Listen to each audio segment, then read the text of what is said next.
The whispers followed Amelia Blackwood like ghosts through the grand ballroom of the plaza. Each flicker of a crystal chandelier seemed to expose her. Every clink of a champagne flute sounded like a judgment. She was a wildflower in a meticulously cultivated hothouse of orchids, and she knew it. Her husband, Julian Blackwood, a man carved from generational wealth and corporate steel, had reminded her of that fact just moments before they'd stepped out of the Rolls-Royce. "For God's sake, Amelia," he'd hissed, his eyes flicking over her simple, elegant dress. "Try to look like you belong. This isn't one of your provincial art fairs." Now, standing under the weight of 1,000 judging eyes, she felt his words clinging to her skin colder and heavier than the Cartier diamonds around her neck.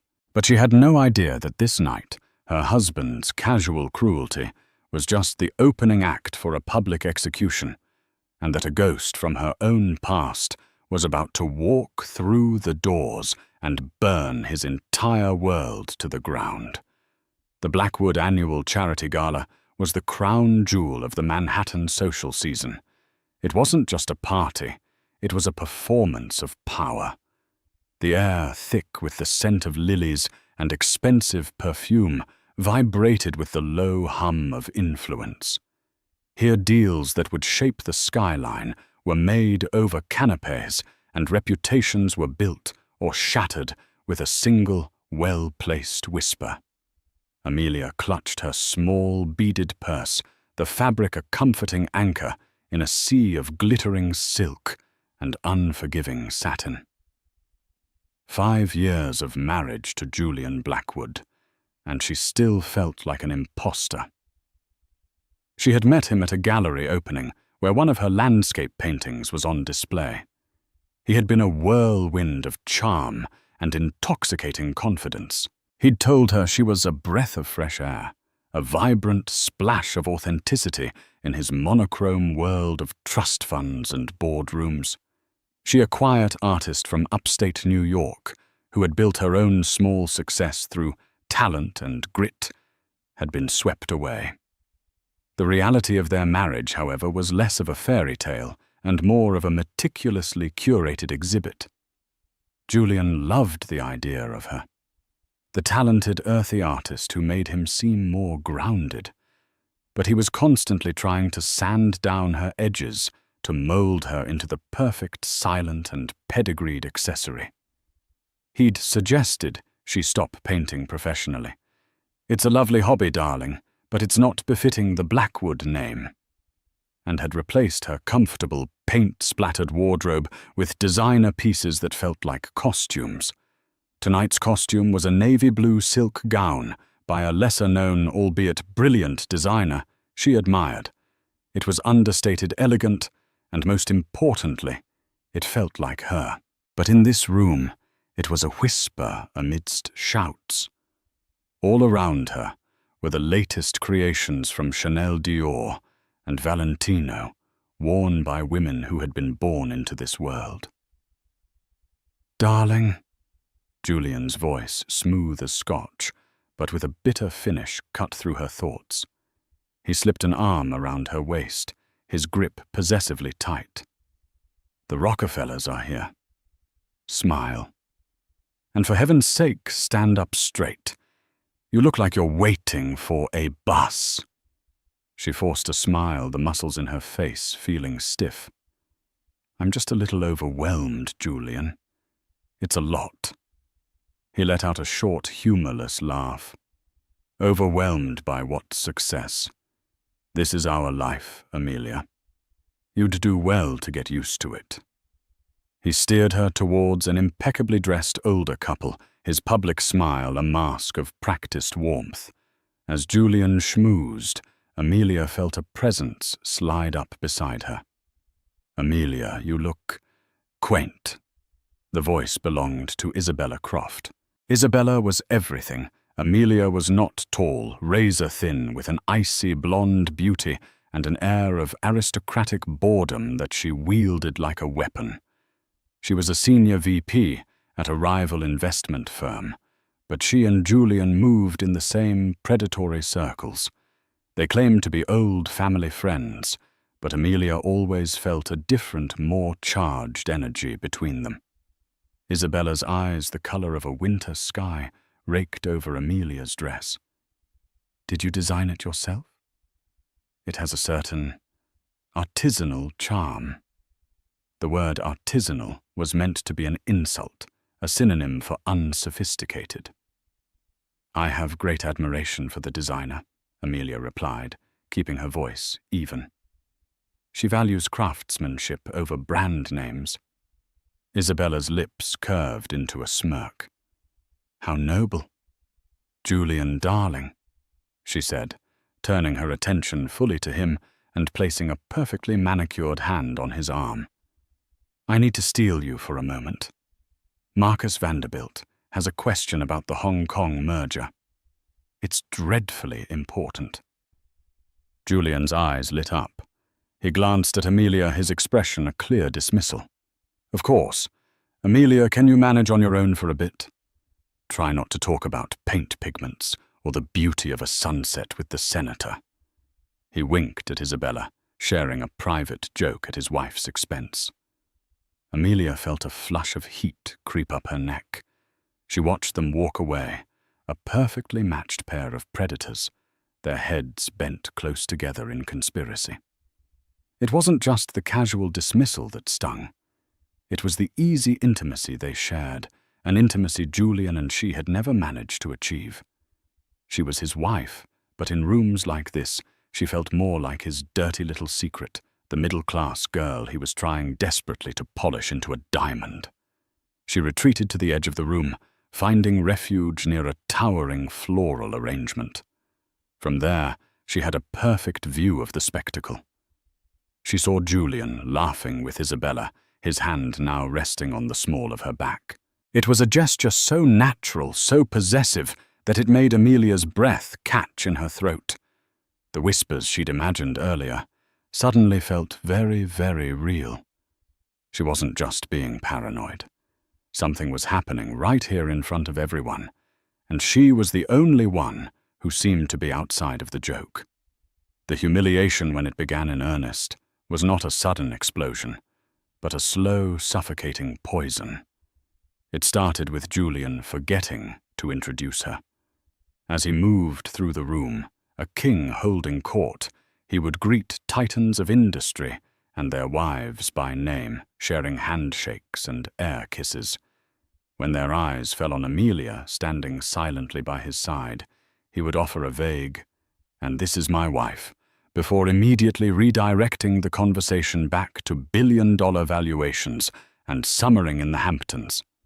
Each omission was a small cut, leaving her feeling invisible, an unnamed appendage to his greatness, later gathered in a circle with some of the city's most powerful players, including the formidable Harrison Montgomery of Montgomery Corp. The conversation turned to a recent art auction. "Julian, I heard you acquired the new Rothko." Montgomery said, his voice a low rumble. "A bold move." "A necessary one," Julian replied, puffing out his chest. "Art is the ultimate currency of power. It requires a discerning eye, an understanding of legacy and value." He paused, then gestured dismissively towards Amelia. "My wife, on the other hand, prefers, what is it you called it, darling art with soul. She'd have us hang finger paintings in the penthouse if she had her way." The group chuckled politely. It was a joke, but the barb was aimed directly at her heart, at the one thing that was truly hers, her passion for art. He was mocking her taste, her identity, framing it as provincial and naive in front of people whose opinions could make or break careers. Amelia's cheeks burned. "I believe art should evoke emotion, not just reflect a stock portfolio," she said, her voice quiet but firm. Julian's smile tightened. "You see," he said to the group, his tone patronizing. "So much passion. It's what I found so refreshing, a delightful naivete. Isabella Croft, who had seamlessly integrated herself into their circle, chimed in her voice like cut glass. "Oh, I think it's sweet. But in this world, Julian sentimentality is a liability. You need a partner who understands the strategic value of a collection, not just the pretty colors." She looked from Julian to Amelia, a flicker of triumph in her cold eyes. She wasn't just commenting on art, she was making a pitch for herself. The conversation moved on, leaving Amelia stranded in a bubble of mortified silence. Julian didn't look at her, but she could feel his disapproval radiating off him like a cold front. He was punishing her for speaking up, for having an opinion that wasn't a mirror of his own. The true crescendo of his cruelty came near the presentation stage. Julian was one of the evening's hosts and was scheduled to give a speech. As guests began to take their seats at the lavishly decorated tables, he pulled her aside, his fingers digging into her arm. "What was that back there?" He seethed, his voice a venomous whisper. "Contradicting me in front of Montgomery. Do you have any idea how foolish you made me look?" "I was just expressing my opinion, Julian," she whispered back, trying to pull her arm away. "Your opinion," he sneered. "Your opinion is worthless in this room. Your job is to look beautiful, smile, and agree with me. That's the deal. A deal, I might add, that has afforded you a life you couldn't have even dreamed of. That simple dress you're so proud of probably cost more than your father makes in a month." The mention of her father was a low blow. He knew how much she adored her dad, a retired history professor who valued books over bank accounts and integrity over influence. It was a world Julian couldn't comprehend, so he belittled it. "Don't you dare talk about my father," she said, her voice shaking with a sudden surge of anger. "Oh, I'll talk about whatever I want," he said, his face inches from hers, his charming public mask completely gone. "You are my wife, and you will remember your place." He then released her arm, abruptly turned and walked towards the stage, his composure instantly restored. As he stepped into the spotlight, the applause was thunderous. Amelia stood frozen, the warmth of the room turning icy cold. She looked around and saw Isabella, standing a few feet away, watching her. Isabella hadn't heard the words, but she saw the aftermath in Amelia's stricken expression. A slow, cruel smile spread across Isabella's face. She lifted her champagne flute in a small, mocking toast to Amelia. At that moment, Amelia understood. This wasn't just Julian being a brute. This was a coordinated attack, a public dismantling of her worth, orchestrated by her husband and his mistress. They weren't just having an affair. They were trying to erase her, to break her down so completely that when Julian finally decided to cast her aside, no one would question it. They would simply remember the awkward, unsophisticated wife who never quite fit in.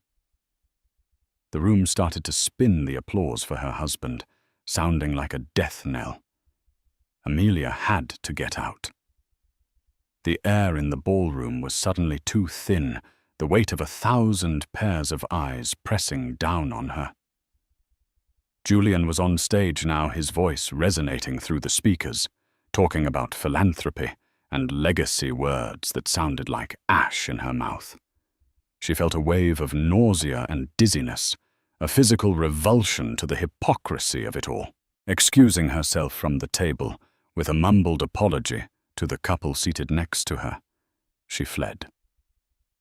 She didn't head for the powder room, knowing it would be filled with the very women whose pitying or scornful glances she was trying to escape. Instead, she found a side door she'd noticed earlier, one that led to a small private stone balcony. The cool night air was a shock to her heated skin. It smelled of city rain and distant exhaust fumes, a welcome dose of reality after the perfumed prison of the gala. Leaning against the cold balustrade, she looked out over the glittering expanse of Central Park. The city lights, usually a source of wonder, seemed mocking tonight, like a million unblinking eyes. She finally allowed the tears she'd been holding back to fall. They streamed down her face, silent and hot. They were tears of humiliation, of anger, but mostly of a profound and soul-crushing loneliness. She had given up so much for Julian. She had left her small town, her close-knit circle of friends, her burgeoning career as an artist. She had quieted her own voice, dulled her own colors, all in an attempt to fit into his world, to be the wife he wanted. And for what? To be publicly shamed, to be treated as less than nothing, to be made a fool of by him and his mistress. Her mind drifted back to a conversation she'd had with her father, Arthur Sterling, just a few weeks ago. "Are you happy, Mia?" he had asked, his voice gentle over the phone. He never called her Amelia. To him, she was always Mia. "Of course, Dad." She had lied, the practiced cheerfulness of her voice, feeling like a betrayal. "Julian's work is going so well, and the new apartment is beautiful." There was a pause on the line. Her father was a quiet man, but he saw things others missed. He was a man who had built a small, successful consulting firm from the ground up through sheer intellect and integrity. He was unimpressed by the flash and bluster of men like Julian Blackwood. "That's his life, Mia. I asked about yours." He had pressed softly. "Are you still painting?"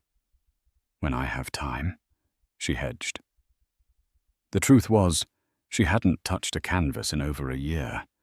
The studio Julian had built for her in their penthouse felt more like a mausoleum for her old self than a creative space. "Make time," he had said, his voice firm but kind. "Don't ever let anyone, not even the man you love, take away the thing that makes you you. That's the part of you that's priceless." Leaning there on the balcony, his words echoed in her mind. Priceless. Julian had just put a price tag on everything: her dress, her father's salary, her very worth, and found it all wanting. She had let him. She had stood by silently while he stripped away her identity layer by layer, leaving this hollowed-out shell of a woman who wept on balconies at fancy parties. A new feeling began to bubble up through the grief, a cold, hard knot of fury. Fury at Julian for his cruelty. Fury at Isabella for her smug complicity. But most of all, fury at herself for letting it happen, for trading her own vibrant, authentic self for a life in a gilded cage. She wiped her tears away with the back of her hand, her movements suddenly decisive. No more. She would not let them break her. She didn't know how, but she was going to find her way back to the woman her father had raised her to be. She took one last deep breath of the cool night air, squaring her shoulders. She would go back inside, find Julian, and tell him she was leaving. Not tomorrow, not after a carefully worded discussion with lawyers. Tonight, she would walk out of this party and never look back. With this newfound resolve solidifying in her chest, she turned and pushed the door open, stepping back into the fray. But the scene she walked into was far worse than the one she had left. Julian had finished his speech and stepped down from the stage. The band had started playing a slow, jazzy tune. And there, in the center of a small, cleared space on the dance floor, was Julian. He was slow dancing with Isabella Croft. His hand was splayed possessively on the small of her back. Her arms were wrapped around his neck, and their heads were bent so closely together that their cheeks were almost touching. They were whispering, and Isabella laughed, a throaty, intimate sound that tore through Amelia. It was no longer an affair hidden in coded language and subtle touches. It was a declaration. They were dancing in the ashes of her marriage in front of the entire New York elite. Everyone was watching. Some were whispering behind their hands. Others were looking away in feigned ignorance. But they all saw it. They all saw the wife Amelia standing alone by the door, watching her husband embrace another woman. The humiliation was now absolute, a spotlight pinning her in place. Her resolve to confront him privately shattered. What was there left to say?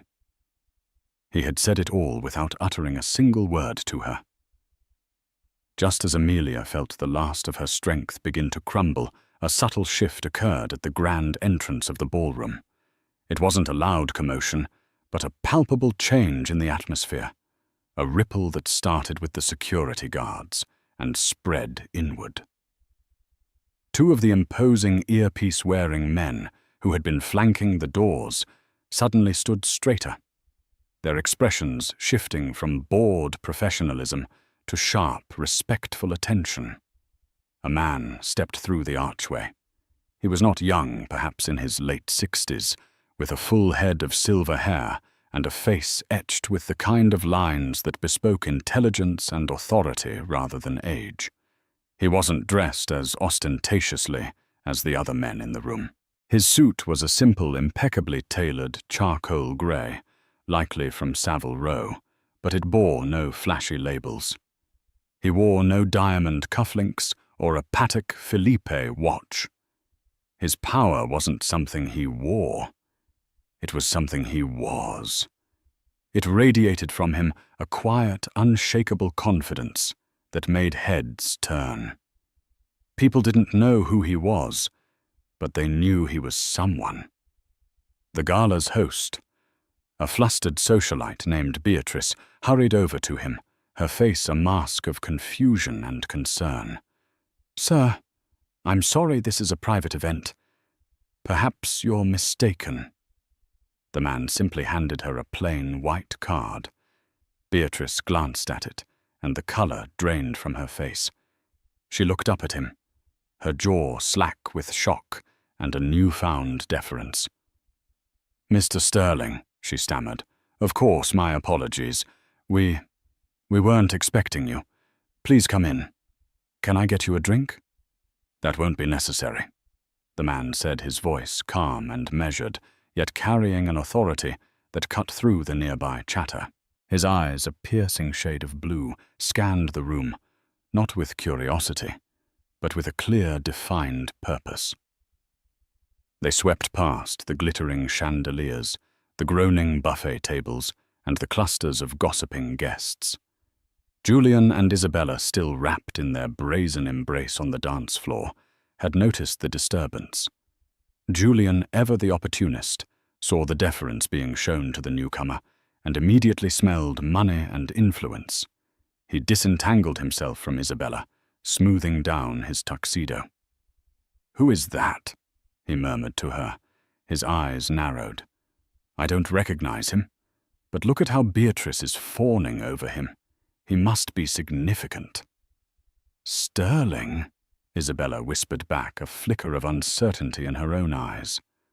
"I know a Sterling group in London, a private equity behemoth. Very low profile, almost mythical. They say the man who runs it is a ghost. It couldn't be him. Whoever he is, I need to know him." Julian decided, his predatory instincts kicking in. He saw the man as a new target, a potential investor to be conquered. This was his world, his party, and this mysterious new power player had just walked into his domain. He began to move towards the entrance, ready to deploy the full force of his practiced charm. Amelia watched all of this from her frozen position by the balcony door. But she wasn't watching the host or Julian. She was watching the man.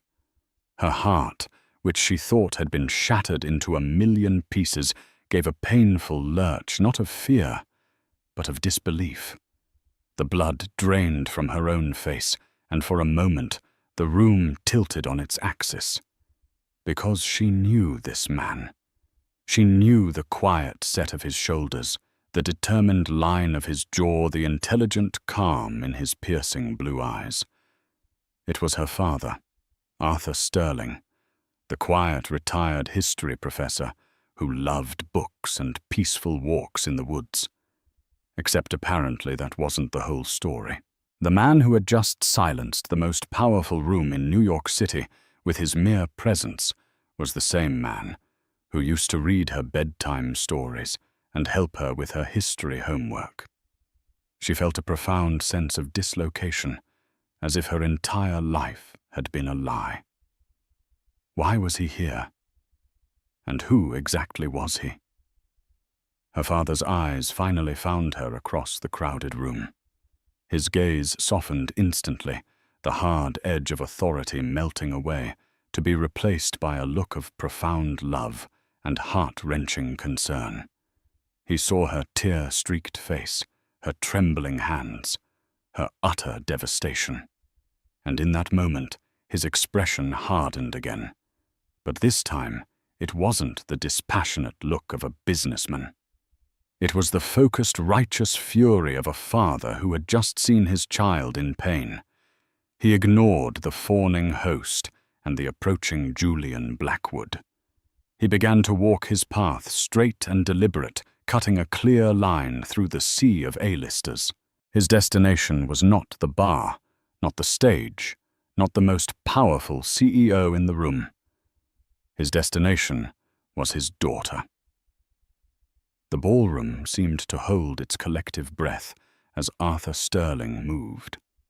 The music faltered and then stopped as the band, sensing the seismic shift in the room's energy, trailed off into silence. The path cleared before him as if by an invisible force. People stepped back, their curiosity piqued, sensing that the real drama of the evening was about to unfold. Julian, seeing the formidable stranger heading in his general direction, puffed up his chest and put on his most welcoming smile. He intercepted Arthur just as he was a few feet from Amelia. "Good evening, sir," Julian began, extending a hand. "Julian Blackwood, a pleasure to welcome you to our gala. I don't believe we've had the pleasure of being introduced." Arthur Sterling stopped. He looked at Julian's outstretched hand for a long moment, making no move to take it. Then his cold blue eyes lifted to meet Julian's. He said nothing. The silence stretched thick and uncomfortable. Julian's smile began to falter, his hand dropping awkwardly to his side. He was a man used to commanding every room he entered, and this silent, absolute dismissal was more unnerving than any verbal slight. Ignoring Julian as if he were a piece of furniture. Arthur continued those final few steps until he was standing in front of Amelia. His stern, powerful demeanor vanished, replaced by the gentle concern of a father. "Mia," he said softly, his voice full of a warmth that no one else in the room had heard. He reached out and gently brushed a stray tear from her cheek with his thumb. "I came as soon as I heard. Are you all right?" Amelia could only nod, a fresh wave of tears blurring her vision. The sight of him, the familiar, loving use of her childhood nickname, was an anchor in the swirling chaos of her emotions. A collective gasp rippled through the onlookers. Julian's face, which had been confused, now contorted into a mask of pure, unadulterated shock. He stared at the powerful stranger, then at his provincial wife, the cogs in his brilliant, calculating mind grinding to a halt. It was impossible. This couldn't be the retired professor, the man he had so casually mocked not an hour before. "Dad, The word came out as a choked whisper from Amelia's lips. "What are you doing here? Who are you?" Arthur gave her a sad, gentle smile. "I'm who I've always been. Mia. I'm your father. There are just a few things I never burdened you with." He then turned his gaze back to Julian, and the icy authority slammed back into place like a vault door. "You." Arthur said, his voice quiet, but carrying the unmistakable crackle of command. "You are Julian Blackwood." It wasn't a question. It was an indictment. Julian, struggling to regain his composure, forced a laugh. Yes, I am. It seems there's been some sort of misunderstanding. Amelia, darling, you never told me your father was so well connected." He tried to put his arm around Amelia, to reclaim possession of her, but Arthur took a subtle step forward, blocking him. "My daughter told me you were a man of ambition." Arthur continued, his voice dangerously level. "She told me you were charming. She neglected to mention you were a fool." Isabella Croft, who had been watching from a few feet away with a growing sense of dread, now chose to intervene. She glided forward, attempting to de-escalate to regain control. "Mr. Sterling, is it?" she said, her voice a silken purr. "I'm Isabella Croft. There seems to be some tension here. Perhaps we can all discuss this privately." Arthur's gaze flicked to her, and it was even colder than the one he'd given Julian. "Miss Croft, I know exactly who you are, and we will be discussing your position publicly." The directness of the threat stunned Isabella into silence. Her carefully constructed facade of cool indifference finally cracked, revealing a flicker of raw panic. Arthur turned his full attention back to his son-in-law. "Julian, 5 years ago, your company Blackwood Industries was on the verge of bankruptcy. You were over-leveraged, your expansion into Asia was a disaster, and your creditors were ready to gut the company for parts. Then a mysterious, anonymous bailout came through a Swiss holding company. An injection of $300 million with subsequent investments totaling nearly $1 billion over the next 3 years. No strings attached, just a controlling interest held by a silent partner you never met." Julian's face had gone from shocked to ghostly white. He was staring at Arthur Sterling as if seeing a phantom. He knew the story better than anyone. That anonymous investment had been the miracle that saved him the foundation upon which he had built his current empire. He had spent years trying to identify the benefactor, to no avail. "You were told the money came from the Sterling Fund," Arthur said, his voice dropping each word a hammer blow. "You assumed it was a coincidence of names. You never once stopped to consider, did you? You were so busy mocking my daughter's simple upbringing, belittling her family, that you never thought to ask the name of her father." He paused, letting the full weight of the revelation settle not just on Julian, but on the entire, silent, captivated audience. "I am Arthur Sterling," he announced, his voice ringing with absolute finality. "And the Sterling Fund is me. I am your silent partner. I am the man who owns you." The silence in the grand ballroom was absolute. It was so profound that the faint hum of the air conditioning sounded like a roar. Julian Blackwood stood as if turned to stone, his face a ghastly shade of pale. The man he had ridiculed, the father of the woman he had publicly humiliated, was the architect of his success, the invisible hand that held the strings of his entire corporate empire. It was a twist so cruel, so perfectly ironic, that it belonged in a Greek tragedy. Arthur Sterling let the moment hang in the air, a master of psychological warfare. He had not raised his voice. He had not made a scene. He had simply stated facts, and in doing so had systematically dismantled Julian's world in front of his peers. "You built your kingdom on my money." Arthur continued, his voice a low, chilling monotone. "Money I invested, not because I believed in your reckless ambition, but because my daughter said she loved you. I wanted her to be happy and secure. I funded your life, your penthouse, your cars, this very party. I trusted you with my greatest treasure." He took a step closer, and for the first time Julian flinched, taking an involuntary step back. "And you?" Arthur's voice dripped with contempt. "Repaid that trust by trying to break her spirit, by flaunting your infidelity in her face. You thought her kindness was a weakness. You thought my silence was absent.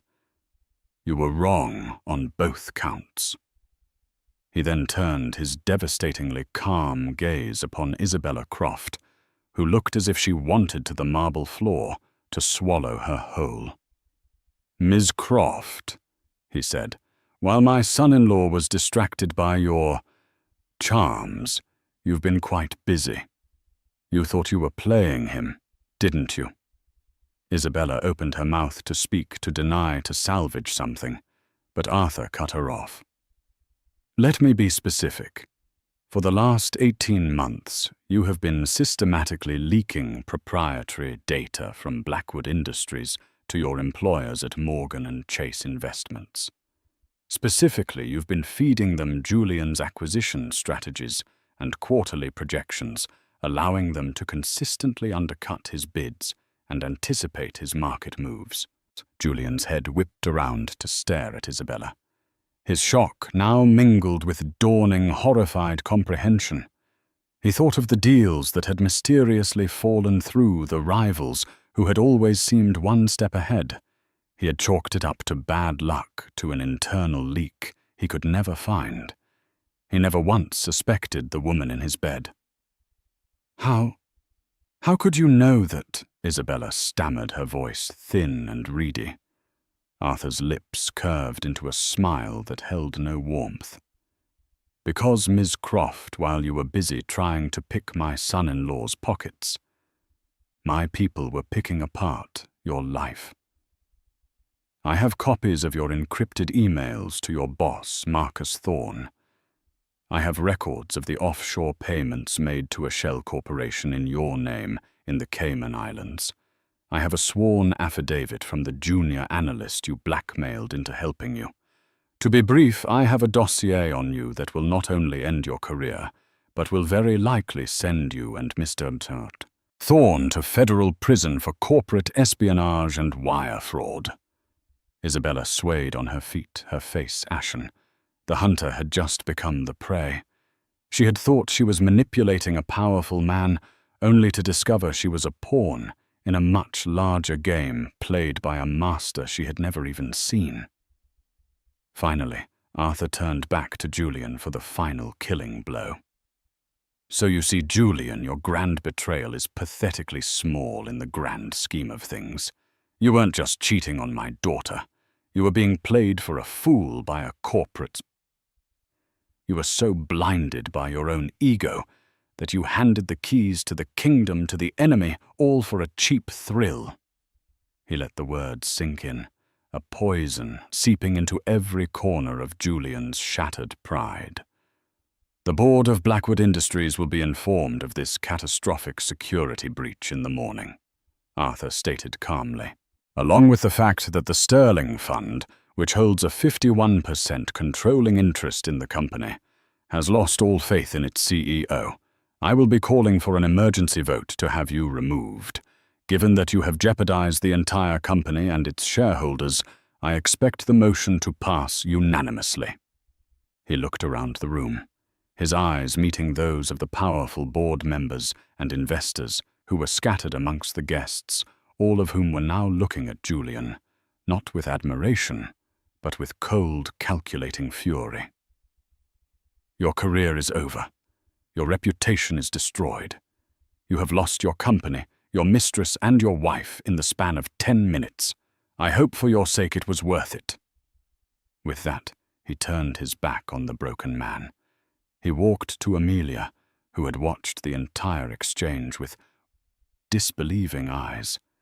The woman who had fled to the balcony in tears was gone. In her place was a woman seeing her own strength reflected in her father's actions. Arthur gently took her hand. "Come on, Mia," he said softly. "Let's go home." Amelia looked one last time at the wreckage of her husband. Julian was standing alone in the center of the room, Isabella having already melted away into the crowd. He was a king in a kingdom that had just vanished, surrounded by people yet utterly, completely alone. She found her voice clear and strong, and it cut through the silence. "No, Julian," she said, looking directly at him. "I'm not going home. I'm just leaving you." And with her head held high, she turned and walked out of the ballroom hand in hand with her father, leaving the gilded cage and its disgraced prince behind forever. The walk out of the plaza was surreal, the same path that Amelia had walked in, on feeling like an imposter she now traversed as a queen, leaving a conquered territory. The whispers that followed her now were not of ridicule, but of awe. The sea of powerful people parted for her and her father, their faces a mixture of shock, pity, and a grudging respect. They had just witnessed a public execution of a man they all thought was untouchable, and the quiet woman they had dismissed was at the very center of it. Once outside, the crisp city air felt different. It was the air of freedom. A sleek black unadorned sedan pulled up to the curb, a driver holding the door open. It was not a flashy Rolls-Royce. It was a vehicle of quiet efficiency, much like its owner. As they settled into the plush leather seats, the silence between Amelia and her father was comfortable, not strained. The city lights blurred past the window as the car moved smoothly into the flow of traffic.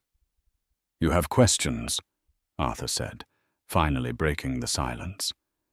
Amelia turned to look at him. Really look at him. "Dad, a private equity behemoth, the Sterling Fund." She shook her head in disbelief. "All these years I thought you were a retired professor who managed his investments well." Arthur smiled faintly. "I was a history professor. It was my passion, but I was also good with patterns. History, economics. They're all about patterns. I made some early investments in technology in the 80s. One thing led to another. I never told you the scale of it, because I never wanted it to define you. I wanted you to find your own way, build your own success value, your own worth, without the shadow of a fortune hanging over you. I wanted you to be Mia, the brilliant artist, not Amelia Sterling, the heiress." Tears welled in Amelia's eyes, but this time they were tears of gratitude. All the things she loved about her simple upbringing, the focus on education integrity and character over wealth, had been a deliberate, loving choice made by her father to protect her. "How did you know to come tonight?" she asked. "I have a man who keeps an eye on the family's interests." "That includes you," he explained. "He alerted me weeks ago that Julian was getting too close to Isabella Croft, a known shark from a rival firm. I started digging. When I found out what she was doing, I planned to handle it quietly to extract you from the marriage without destroying the company you indirectly owned. But then my man called me tonight. He was at the gala. He told me how Julian was treating you. He described the scene, and that changed everything. No company, no investment is more important than you. I decided it was time to stop being a silent partner." They drove the rest of the way in a comfortable silence, arriving not at the cold, minimalist penthouse she shared with Julian, but at a warm, elegant brownstone on the Upper West Side, a property Arthur had owned for years. The next morning, Amelia woke up in a sun-drenched guest room, that felt more like home than her marital apartment ever had. The news was already breaking.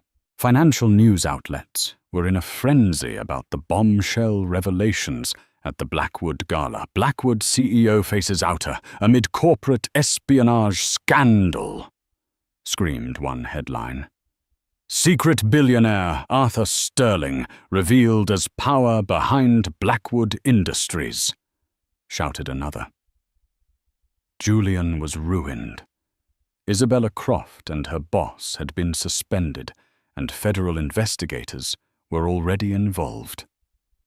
Amelia ignored the news. She walked downstairs to find her father in a sunlit library, reading a book, a simple mug of coffee in his hand. He looked up and smiled. "I took the liberty of having some things moved from your studio," he said, gesturing to a corner of the room. There, leaning against the bookshelves, were her canvases, her easels, her boxes of paints and brushes. They looked a little dusty, a little neglected, but they were there. They were her. A wave of emotion washed over Amelia. For 5 years she had felt lost, a pale imitation of herself. Now, in the wreckage of her old life, she felt a profound sense of clarity. She was not Mrs. Julian Blackwood the socialite. She was not a victim. She was Amelia Sterling, an artist, a daughter, a woman who had been through fire and had come out stronger. She walked over to a blank canvas, her fingers tracing its smooth, promising surface. She looked at her father, her heart full. "I think," she said, a real, genuine smile spreading across her face for the first time in years, "I'll paint a sunrise." She was no longer living in the shadow of Julian's world. She was stepping into the light of her own, ready to create a masterpiece that was entirely hers. The life in the gilded cage was over, and the door was wide open to a future she would paint herself. 3 weeks had passed since the night the Blackwood Empire crumbled. The media storm, once a raging hurricane, had subsided into a steady, drizzling rain of gossip columns, and where are they now? Pieces. Julian had vanished from the public eye, reportedly holed up in a rented Connecticut cottage, his assets frozen and his reputation in tatters. Isabella Croft, facing a litany of federal charges, had been released on a multi-million-dollar bond, her icy composure famously cracking for the paparazzi as she exited the courthouse. For the world, it was a riveting drama. For Amelia, it was noise she was learning to tune out. Her world had shrunk beautifully and purposefully to the sun-drenched rooms of her father's brownstone, and more specifically, to the corner of the library he had turned into her sanctuary. This is where she began her reclamation. Her first act was to paint the sunrise she had promised herself. For 3 days she worked feverishly, not from a photograph, but from the memory of 1,000 sunrises she had watched from her childhood bedroom window upstate. She mixed vibrant oranges and soft pinks with the deep, lingering purples of the night, capturing the precise moment of transition, the triumph of light over darkness. When she was finished, she didn't feel elation, but a quiet, profound sense of peace. She had taken back the dawn. Her days found a new rhythm dictated not by a social calendar, but by the light. She rose early, drank coffee with her father as they read in comfortable silence, and then she would paint. She painted with an urgency she hadn't felt in years, as if she were trying to make up for lost time. The canvases began to fill up, each one, a piece of her soul being laid bare. One afternoon, her father's lawyer, a sharp, empathetic woman named Evelyn Reed, came to the brownstone to discuss the divorce. Amelia met with her in the formal sitting room, a place she rarely used, feeling a strange sense of detachment as they discussed the end of her marriage. "Julian is attempting to contest the prenuptial agreement," Evelyn said, her tone clinical. "He's claiming duress and is demanding half of the assets plus lifetime alimony. Amelia felt a flicker of the old anger, but it was distant like an echo. On what grounds? Evelyn offered a thin, wry smile. The grounds of utter desperation. He's arguing that he was unaware of the true scale of your family's wealth and was therefore manipulated into the agreement. It's a ludicrous claim. Legally, it won't hold up for a second, especially given that the assets he's trying to claim are the very ones my other client, she nodded towards Arthur's study, is in the process of stripping from him. Frankly, Julian doesn't have the money to sustain a lengthy court battle. So what happens? Amelia asked. We file a countersuit for dissolution based on infidelity and emotional cruelty. We present our evidence, and trust me, the evidence of his affair and his public behavior is overwhelming. He'll be forced to accept the original terms of the prenup. He'll walk away with the small personal trust his grandfather left him, and nothing more. He brought this on himself, Amelia. All you need to do is sign the papers. And that was it. The great Julian Blackwood, the master of the universe, was reduced to a desperate legal Hail Mary. The power he had wielded over her, the financial and social dominance he had used to belittle her, was an illusion. She signed the documents with a steady hand, the stroke of the pen feeling less like an ending and more like a beginning. A week later, a thick cream-colored envelope arrived, addressed to her in Julian's familiar, arrogant script. Her first instinct was to throw it away unopened, but she knew she needed to face this last ghost. She took it to her studio, sat down amongst her paintings, and read it. It was exactly what she expected. 12 pages of self-pity blame and manipulative nostalgia. He wrote of their early days, painting her as his muse, his saving grace. He blamed Isabella, calling her a siren who had lured him to his ruin. He blamed her father, accusing him of being a cruel puppet master who had set him up to fail. He never once used the words, "I'm sorry." He ended with a plea for her to meet him, to talk, to remember the love we shared before all this ugliness. She read it through, once her expression unreadable. The woman of a month ago would have wept. She would have felt the pull of his words, the phantom ache of the good memories he so expertly invoked. But the woman sitting there now, surrounded by her truth, by the vibrant colors of her reclaimed soul, felt nothing but a quiet, clinical pity. He was a man-child, incapable of seeing beyond his own reflection. His letter wasn't about love. It was about loss, the loss of his status, his money, his power. She was just another asset he was trying to reclaim. Without ceremony, she walked to the fireplace in the library, struck a match, and held the corner of the first page to the flame. She watched as his looping signature curled into black ash, the fire consuming his empty words, until nothing was left. That evening, her father found her in the studio, standing before a new, massive canvas. It was unlike anything else she had painted. It was a chaotic, abstract piece, filled with jagged lines, dark, bruised colors, clashing violently with streaks of brilliant, blinding gold.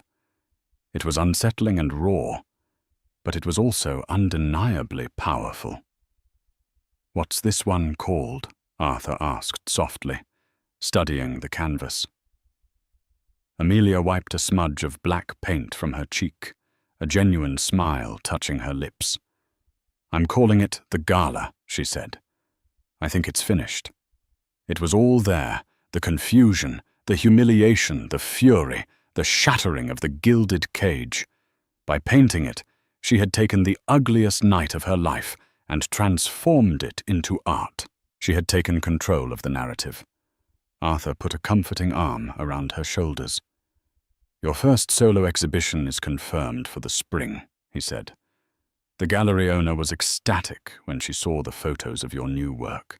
She said there was a fire and your older pieces were missing. Amelia leaned her head against her father's shoulder, looking at the collection of canvases that now filled the room. There was the sunrise, a symbol of hope. There were landscapes from her memory, a reclamation of her past. And there was the gala, a testament to her survival. It was a portrait of her life in all its pain and all its beauty. The cage was gone, and in its place was an open sky as vast and as full of promise as a fresh blank canvas. And so Amelia Blackwood's story isn't just about the spectacular fall of a narcissistic husband. It's a powerful reminder that our true worth is never defined by the labels others give us, not by a husband, a brand name, or the size of a bank account. It's about the strength we find when we are pushed to our limits, the unexpected heroes who have our backs, and the courage to reclaim the person we were always meant to be. Amelia had to lose everything she thought she wanted to finally gain everything she truly needed: her freedom, her passion, and herself. Have you ever witnessed someone underestimate the quiet ones in the room? Or have you seen a bully get their perfect karmic justice? Share your thoughts and stories in the comments below. We'd love to hear from you.